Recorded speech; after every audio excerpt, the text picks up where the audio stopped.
तर सकाळी-सकाळी अचानक आहे ना बाजारात जावं लागलं, म्हणजे तराळ्यात जावं लागलं. बांधकामाचं सामान थोडंसं खरेदी करायचं होतं. घरी येईपर्यंत बराच वेळ गेला. आल्यानंतर जेवण-खावण करून घेतलं आणि ते आता कुणाल बघा आला होता जेवायला. रात्रीच्या वेळेस आज जेवणामध्ये शिराळ्याची भाजी केली होती आणि त्या शिराळ्याच्या भाजीची सालं आहेत ना ती काढून ठेवली होती.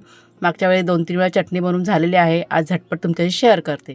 तर भाजी रिकामी करून घेतली आणि त्याच कढईमध्ये आता चटणी बनवायला बघा सुरुवात केलेली आहे.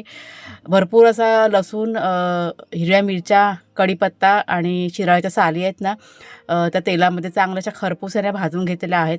आणि ह्या ज्या साली आहेत ना, कोवळ्या-कोवळ्या शिराळ्याच्या साली आहेत ना, त्या मी काढून घेतलेल्या आहेत. आपल्या बागेमध्ये छान अशी भाजी आता धरायला की नाही सुरुवात झालेली आहे.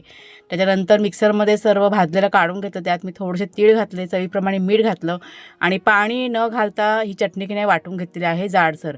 पुन्हा त्याच कढईमध्ये तेल घातलं आणि वाटलेली चटणी जी आहे ना, ती अशी छान अशी परतून घेतली, म्हणजे खरपूस अशी भाजून घ्यायची.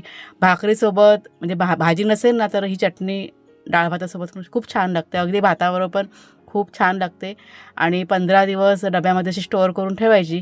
कधी पण आपण वापरू शकतो. तर